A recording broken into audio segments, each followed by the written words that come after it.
Hello friends, आप लोगों का स्वागत है आपके अपने यूट्यूब चैनल में इजी स्टडी विद विकास में।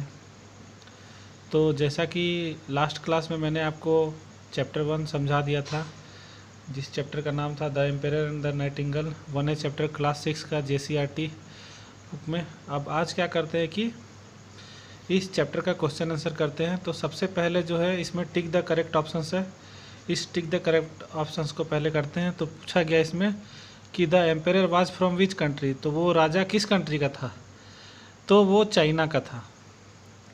Where did the nightingale live, nightingale जो वो चिड़िया थी जो बहुत ही सुरीली गीत गाती थी, वो कहाँ रहती थी, जंगल में, फॉरेस्ट में। The toy Nightingale was made of, तो वो जो खिलौने वाला नाइटिंगेल जो लाया था वो जापान के मैसेंजर के द्वारा तो सोने की बनी हुई थी। ठीक है, तो ये थे कुछ टिक द करेक्ट ऑप्शंस। अब आगे हम लोग क्या करते हैं कि इस चैप्टर का क्वेश्चन आंसर्स को करते हैं। Why was the Nightingale non far and wide, तो इसका क्वेश्चन आंसर मैंने लिखा हुआ है, आप लोगों को मैं इसका आंसर बताता हूँ।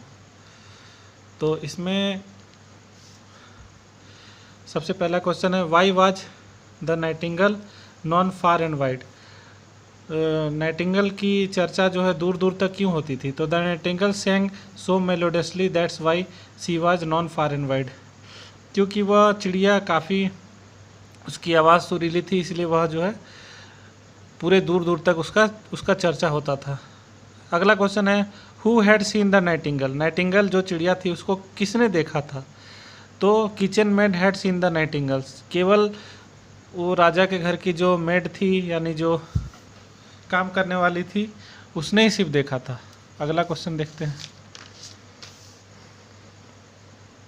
अगला क्वेश्चन है what present was brought by the messenger, वो जो मैसेंजर आया था जापान के दूत, उसके द्वारा क्या लाया गया था, तो a beautiful toy Nightingale made of gold was brought by the messenger, एक खूबसूरत गोल्ड का बना हुआ नाइटिंगेल चिड़िया ही लाया गया था। The toy bird was a wonderful present why, toy bird क्यों राजा को काफ़ी वंडरफुल लगा, आश्चर्यजनक लगा, अच्छा लगा, तो the toy bird was a wonderful present because it sang the same song again and again, क्योंकि वह जो खिलौने वाली चिड़िया थी वह एक ही गाना को बार बार गाती थी, तो राजा को काफ़ी अच्छा लगता था कि इसको बार बार रिक्वेस्ट नहीं करना पड़ रहा, बोलना नहीं पड़ रहा कि मुझे ये गाना बार बार सुनाओ। अगला क्वेश्चन है 5 number what was the only wish of the emperor, तो राजा का आखिरी इच्छा क्या था, तो the only wish of the emperor was to hear the melodious music of the real nightingale, जब वो बीमार हो गया तो उस समय उसको उस रियल नाइटिंगेल का याद आया और वह चाहता था कि उसका म्यूजिक यानी सुरीला आवाज़ फिर से सुन सके। What promise did the nightingale make to the emperor, तो वो नाइटिंगेल चिड़िया राजा को क्या प्रॉमिस की, तो the nightingale promise the emperor to come to the window every night to sing for you, तो उसने बोला कि ठीक है मैं यहाँ आपके पास पिंजरे में नहीं रह सकती हूँ, लेकिन आपके पास ज़रूर आऊँगी प्रतिदिन आपको गाना सुनाने के लिए। तो ये कुछ 6 क्वेश्चन आंसर्स थे, तो इसे आप कर लीजिएगा। अगला इसमें इस चैप्टर का कुछ ग्रामर पोर्शन है, उस ग्रामर पोर्शन को भी देख लेते हैं हम लोग। ग्रामर पोर्शन में क्या दिया है, तो match the words with their meanings.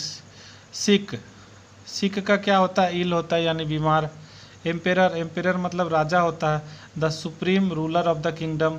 उसके बाद फैंसी मतलब क्या होता है, फैंसी मतलब काफ़ी सजावट बोल सकते हैं एक तरह से, तो वो डेकोरेटिव हो जाएगा। हील्ड मतलब क्या होता है, हील्ड का मतलब होता है क्योर्ड, मतलब ठीक हो जाना। मेंड का मतलब क्या होता है, मेंड का मतलब होता है किसी भी चीज़ को रिपेयर करना या सिलाई करना। तो ये था।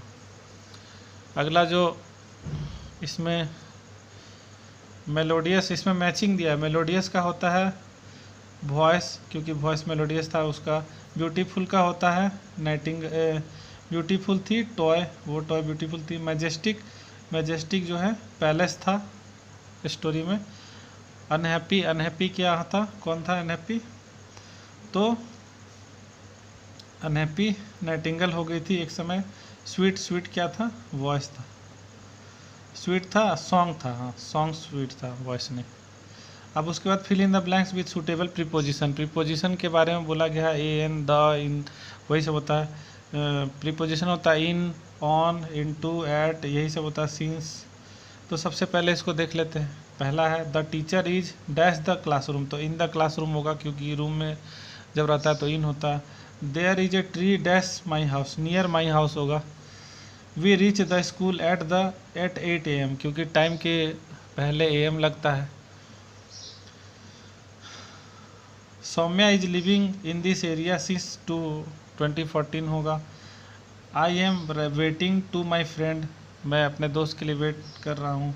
We are going on the holiday next week, हम लोग छुट्टी पर जा रहे हैं। We wear cotton clothes in the summer. We will go to a movie in the coming Sunday. उसके बाद अगला जो है it is very hot in June. We like to drink hot coffee in winter. तो यही था, इतना ही वर्ड पावर है। वर्ड पावर को भी करना ज़रूरी होता है। तो आप लोगों को कैसा लगा ज़रूर बताइएगा कमेंट में, और अच्छा लगे तो चैनल को लाइक और सब्सक्राइब ज़रूर करिए, और इसी तरह का आपको वीडियो मिलता रहेगा। अभी मैं फिर जो अगला चैप्टर है वो एक पोएम है द स्काईलार्क, इसको समझाऊंगा, और उसके बाद इसका भी क्वेश्चन आंसर किया जाएगा। तो तब तक के लिए आज के लिए इतना ही रहने देते हैं।